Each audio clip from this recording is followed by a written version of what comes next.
Hello student, मैं मनीष कुमार वर्मा आज फिर आप लोगों के लिए एक नया वीडियो लेके आए हैं। इस वीडियो में हम लोग आज चर्चा करेंगे क्लास 10 के वृत्त यानी सर्कल के बारे में कुछ बेसिक जानकारी जो आप लोगों ने पिछली क्लासों में पढ़े हैं। आज सिर्फ वृत्त पर कुछ बेसिक जानकारी और उसके जो चीज़ें जिससे व्यास, जीवा, वृत्त, परिध इन सब चीज़ों के बारे में जानेंगे और उनकी डिफिनेशन भी जानेंगे। फिर इसके बाद हम इस चैप्टर में पढ़ेंगे वृत्त से संबंधित कुछ प्रमेय, स्पर्शरेखा से संबंधित कुछ प्रमेय जो आप लोगों के सिलेबस में है। इसके बाद इस प्रमेय पर आधारित बहुत सारे क्वेश्चन भी पूछे जाते हैं, तो उन क्वेश्चनों को भी हम लोग सॉल्व करेंगे। तो सबसे पहले हम स्टार्ट करते हैं वृत्त। तो वृत्त शुरू करने से पहले हम लोग वृत्त के बारे में जान लें कि वृत्त है क्या। अगर आपसे कहा जाए कि वृत्त की आपको परिभाषा देनी है, वृत्त की डेफिनेशन लिखनी है, तो आप क्या कहेंगे? तो उसके लिए देखिए, वृत्त कुछ हमारा इस प्रकार से दिखता है। ये हमारा वृत्त है। अगर हम इसकी डेफिनेशन लिखना चाहें, इसकी अगर हमको परिभाषा देनी है, तो देखिए कैसे देंगे परिभाषा वृत्त की। सबसे पहले हम कहेंगे एक निश्चित बिंदु।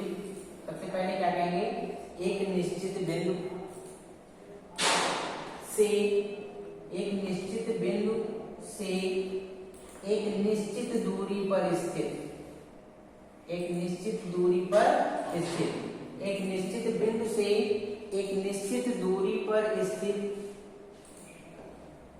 कोई एक बिंदु, ठीक है। एक निश्चित बिंदु से एक निश्चित दूरी पर स्थित कोई एक बिंदु जिसका हम क्या ले लेंगे? बिंदु पथ।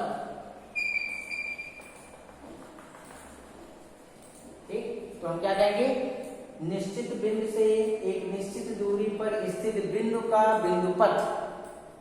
बिंदु का बिंदु पथ यानी बिंदु पथ का मतलब बिंदु का रास्ता की क्या कहलाएगा? जो आकृति बनाएंगे वो क्या कहलाएगी? हमारी वृत्त कहलाएगी। फिर से एक बात समझते हैं, एक निश्चित बिंदु से एक निश्चित दूरी पर स्थित बिंदु का बिंदु पथ यानी रास्ता क्या कहलाएगा? हमारा वृत्त कहलाएगा। और ये जो रास्ता है, ये आकृति जो घेरे का, ये जो बिंदु का बिंदु पथ का जो रास्ता है, वो जो आकृति घेरेगी वो हमारे क्या हो जाएगा? पूरा एरिया वो वृत्त का एरिया हो जाएगा। ये जो रास्ता है ये क्या कहलाएगा? इसको बोलते हैं हम परिध। इसको क्या बोलेंगे? परिध। ये जो निश्चित बिंदु है, ध्यान सुनिएगा, ये जो निश्चित बिंदु है इसको हम क्या बोलेंगे? केंद्र। इसको बोला जाता है केंद्र। और निश्चित बिंदु से निश्चित दूरी पर स्थित जो बिंदु के बीच की जो दूरी होती है, ये जो दूरी होती है, ये हमारी क्या कहलाती है? त्रिज्या। ये क्या कहलाती है? त्रिज्या। ये हमारी त्रिज्या हो जाएगी। ये जो बिंदु का रास्ता है या बिंदु का जो बिंदु पथ है वो हमारी परिध कहलाएगी। ये होल आकृति है, ये जो पूरी आकृति आपकी बन के तैयार हुई, ये कहलाएगी हमारा वृत्त कहलाएगा। इसको पूरे को बोलते हैं हम वृत्त। तो वृत्त की डेफिनेशन हम लोगों ने क्या पढ़ा? एक निश्चित दूरी पर एक निश्चित बिंदु से एक निश्चित दूरी पर स्थित बिंदु का बिंदु पथ जो आकृति बनाता है या जो एरिया घेरता है वो पूरा किसके अंतर्गत आता है? वृत्त के अंतर्गत आता है। तो ये तो हुआ हमारा वृत्त। अब आते हैं वृत्त के अंतर्गत कितनी सारी डिफिनेशन है, कौन कौन सी डिफिनेशन है, क्या है, उनके बारे में पढ़ेंगे और उनके डिफिनेशनों को समझेंगे। तो सबसे पहले आते हैं हम केंद्र की बात कर लें। तो केंद्र अभी हमने बताया कि जो निश्चित बिंदु हम लेंगे वो हमारा केंद्र कहलाएगा। जो निश्चित दूरी लेंगे वो हमारी त्रिज्या कहलाएगी। और जो ये निश्चित जो आपका बिंदु का बिंदु पथ होगा वो हमारा परिध कहलाएगी। हमारी क्या कहलाएगी? परिध कहलाएगी। इतनी चीजें आपकी वृत्त में है। फिर अब हम बात करते हैं सबसे पहले वृत्त के अंत और बाह्य बिंदु, फिर बात करते हैं वृत्त के अंत और बाह्य बिंदु। तो ये हमारा वृत्त है। अगर आपका कोई बिंदु, ध्यान से देखिएगा, अगर आपका इस वृत्त के कुछ बिंदु हैं, ये कुछ बिंदु बाहर दिए हुए हैं, जैसे ये हमारा P, Q, R, S, T, U, V, W, ये बिंदु दिए गए हैं। तो जो बिंदु इस वृत्त की परिधि के अंतर्गत आते हैं या परिधि के अंदर आते हैं, वे सब हमारे अंतः बिंदु कहलाएंगे। वे सब क्या कहलाएंगे? हमारे अंतः बिंदु कहलाएंगे। और जो बिंदु परिधि से बाहर होंगे वे सब हमारे क्या कहलाएंगे? बाह्य बिंदु कहलाएंगे। यानी वृत्त के जो अंदर स्थित होंगे बिंदु, वो सारे बिंदु क्या कहलाएंगे? अंतः बिंदु कहलाएंगे। और जो वृत्त के बाहर होंगे वो सब क्या कहलाएंगे? बाह्य बिंदु कहलाएंगे। यानी ये जितने भी बिंदु हैं, ये बिंदु क्या कहलाएंगे? हमारे ये जितने बिंदु हैं ये बाह्य बिंदु कहलाएंगे, बाह्य बिंदु। और ये सभी जितने बिंदु हैं ये सभी आपके बिंदु क्या कहलाएंगे? अंतः बिंदु, अंतः बिंदु ये कहलाएंगे, अंतः बिंदु। तो अभी आप लोगों ने क्या पढ़ा? वृत्त का केंद्र, त्रिज्या, परिधि और इसके बारे में समझा। अब देखिए इन सब चीजों में कुछ चीजें और हैं, उनके बारे में भी हम विस्तार से जानेंगे। चलिए देखते हैं।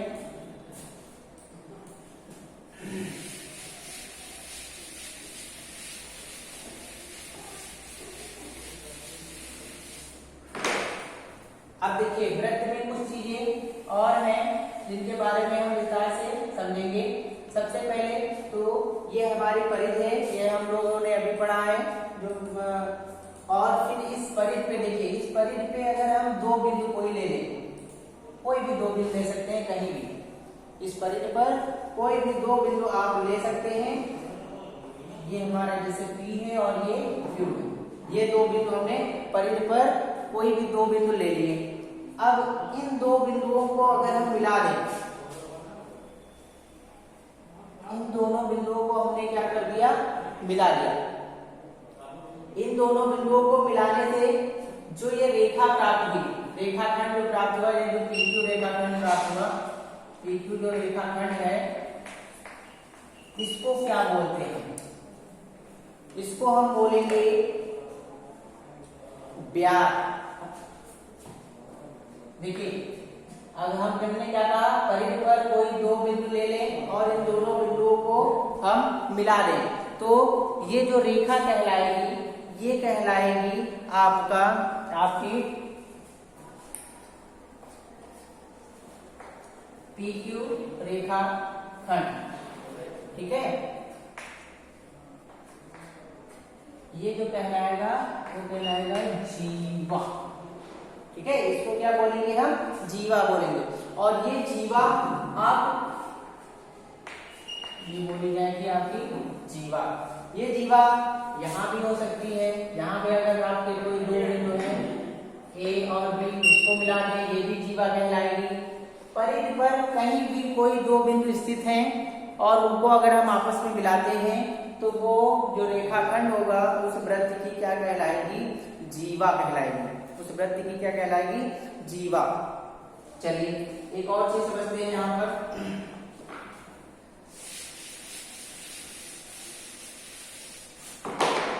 अब देखिए ये हमारा वृत्त है, ये एक निश्चित बिंदु है, ये हमारी क्या है? त्रिज्या है, ये हमारी त्रिज्या है। अब हम कह रहे हैं कि कोई दो बिंदु हमने ऐसे लिए वृत्त पर और उनको मिलाया, और मिलाने पर जो रेखाखंड है वो हमारे वृत्त के केंद्र से होकर जा रहा है। कोई दो बिंदु है P और Q वृत्त की परिधि पर और उनको मिलाया, वो जो रेखाखंड बन रहा है वो हमारे वृत्त के केंद्र से होकर जा रहा है, वृत्त के केंद्र से होकर जा रहा है। ये क्या हो जाएगा? ये जो रेखाखंड है अब ये कहलाएगा हमारा व्यास। क्या कहलाएगा? व्यास। यानी PQ जो रेखाखंड होगा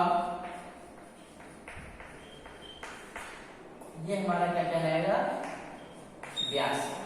और ये जो व्यास है इसमें आप अगर देखें तो ये हमारी त्रिज्या, एक ये त्रिज्या है और एक ये त्रिज्या है, यानी दो त्रिज्याओं से जो मिलकर बना होता है वो व्यास। देखिए दो त्रिज्याओं के योग से मिलकर बना है, ये व्यास है। तो हम इसको ऐसे भी लिख सकते हैं, व्यास को d से प्रदर्शित करेंगे और d बराबर हम 2r लिख सकते हैं। 2r का मतलब एक r ये और एक या r ये, अगर इन दोनों को ऐड करते हैं तो ये व्यास के बराबर हो जाएगा। ये तो बात हुई व्यास। अब इसी में एक चीज और हम लोगों को समझना है कि ये जो वृत्त का व्यास होता है, ये जो वृत्त का व्यास होता है ये वृत्त को दो बराबर भागों में बांटता है। वृत्त का जो व्यास होता है वो वृत्त को दो बराबर भागों में बांटता है।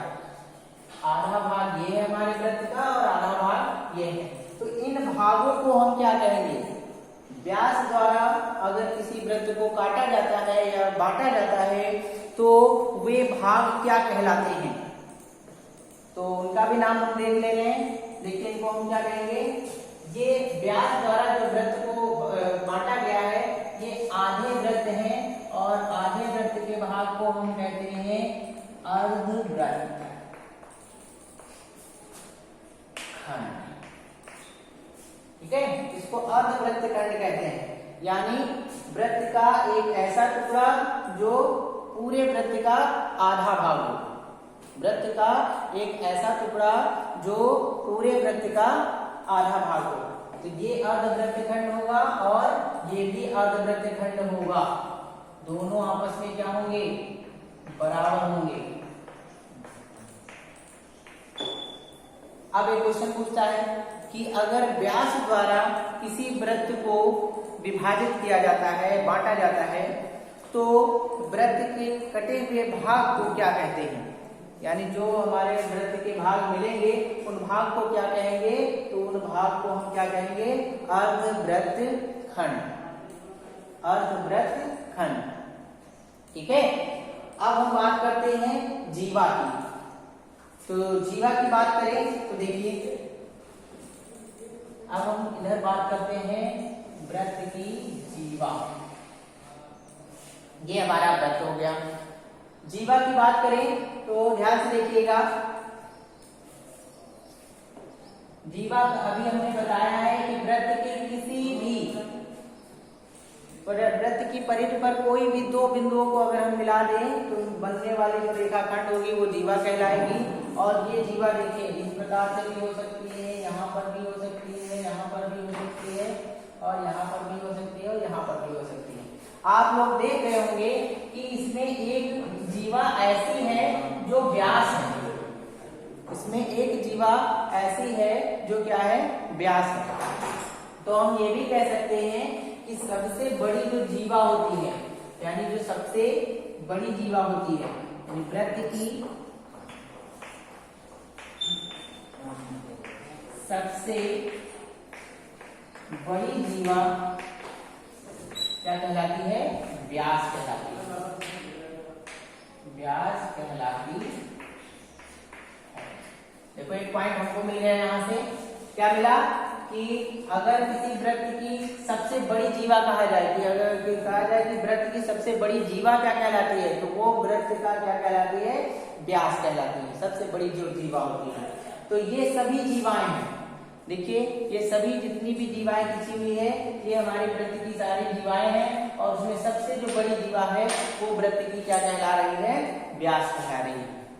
ठीक है, अब अभी तक हमने क्या पढ़ा, यहाँ पर पढ़ा कि व्यास द्वारा जब वृत्त को बांटा गया तो उनके खंडों को क्या कहा गया, अर्धवृत्त खंड। अब हम पढ़ेंगे कि जीवा द्वारा अगर किसी वृत्त को बांटा जाए तो उसको हम क्या कहेंगे। तो जीवा द्वारा देखिए किसी वृत्त को हम बांट रहे हैं यहाँ पर,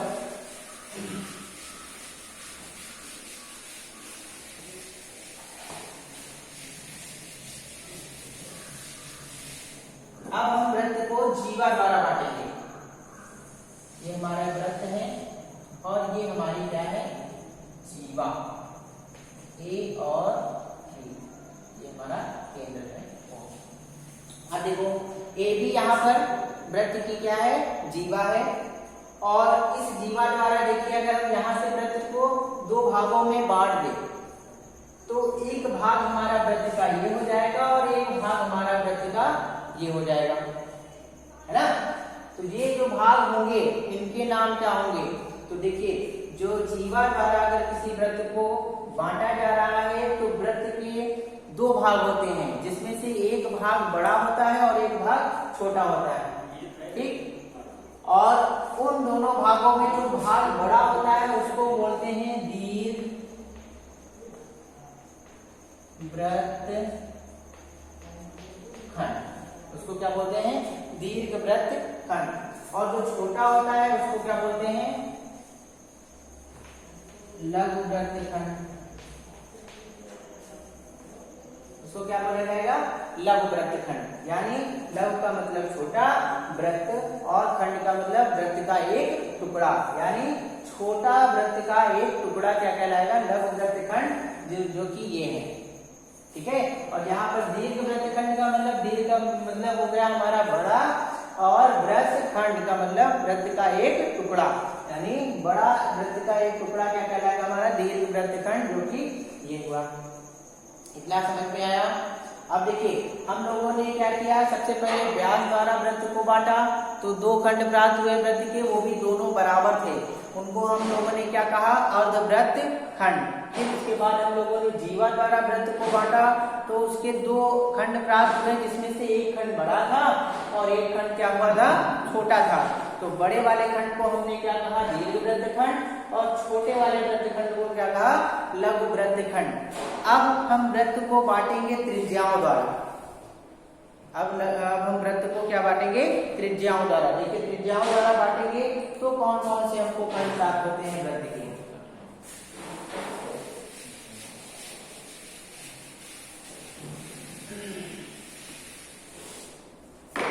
चलिए त्रिज्याओं द्वारा हम वृत्त को बांट रहे हैं। ये हमारा वृत्त, ये वृत्त का केंद्र, और त्रिज्याओं द्वारा हम वृत्त को बांट रहे हैं। त्रिज्याओं द्वारा देखिए कैसे वृत्त को बांटा जाता है, तो ये हमारी त्रिज्याएं हैं, और अगर हम इन त्रिज्याओं को कुछ इस प्रकार से खींचे और इस प्रकार से वृत्त के खंड किए जाए तो देखिए एक खंड तो हमारा ये हो जाएगा वृत्त का पूरा एक खंड, और दूसरा जो खंड होगा वो वृत्त का होगा हमारा छोटा वाला, एक खंड हो जाएगा। तो अब ध्यान रखिए कि अब वृत्त खंडों को हम क्या करते हैं, तो सबसे पहले हम बात करते हैं कि अगर हम किसी वृत्त को त्रिज्याओं द्वारा विभाजित करें या उसको बांटे तो दो खंड प्राप्त होते हैं, और जिसमें से एक बड़ा खंड होता है और एक क्या होता है, छोटा खंड होता है। तो बड़े वाले वृत्त खंड को क्या कहेंगे, दीर्घ त्रिज्य खंड। बड़े वाले खंड को क्या कहेंगे, दीर्घ त्रिज्य खंड, है ना।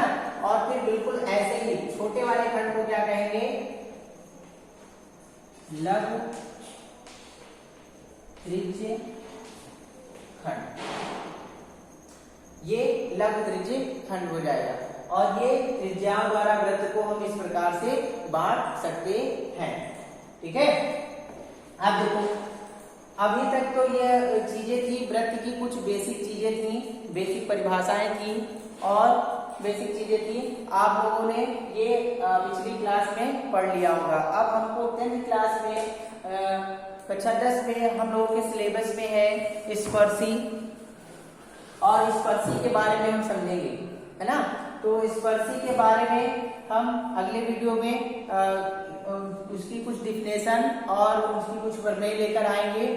तब तक के लिए ये आप लोग वीडियो देखिए, और इसके बारे में अगर कोई भी आपको सुझाव, कोई भी प्रॉब्लम आ रही है तो कमेंट बॉक्स में कमेंट कर सकते हैं।